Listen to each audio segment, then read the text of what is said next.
बारामतीमध्ये आज एकाच कार्यक्रमाचं 2 वेळा उद्घाटन झाल्याचं बघायला मिळालं। शारदा प्रांगण येथे नवतेजस्विनी जिल्हा महोत्सवाचं आयोजन करण्यात आलेलं होतं। राज्य महिला आयोगाच्या अध्यक्ष रुपाली चाकणकर यांनी या कार्यक्रमाचं उद्घाटन केलं। त्यानंतर काही वेळातच खासदार सुप्रिया सुळे यांनी देखील उद्घाटन केल्याचं बघायला मिळालं। या निमित्तानं राष्ट्रवादीमधल्या 2 ताई आमने सामने आल्याचं बघायला मिळालं। आपण हे दृश्य बघू शकतो। आधी रुपाली चाकणकर यांच्याकडून हे उद्घाटन झालेलं होतं आणि त्याच कार्यक्रमाचं उद्घाटन पुन्हा एकदा सुप्रिया सुळे यांच्याकडून करण्यात आलं।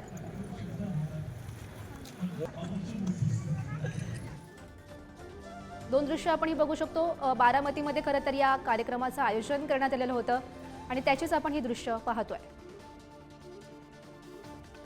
आज या ठिकाणी महिला बाल विकास विभागाच्या वतीनं माबीम आणि नगर परिषद यांच्या संयुक्त विद्यमाने आज नवतेजस्विनी जिल्हास्तरीय हा बचत गटांचा महोत्सव आयोजित केलाय।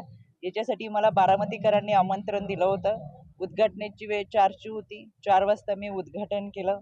आता माबीमचे अधिकारी माझ्याबरोबर असताना मी हे उद्घाटन केलंय। आता मला माहित नाही त्याच्यानंतर किती आणि कोणी काय उद्घाटन केलं। तो प्रश्न मला नाही, तुम्हाला प्रशासनाला विचारायला लागेल।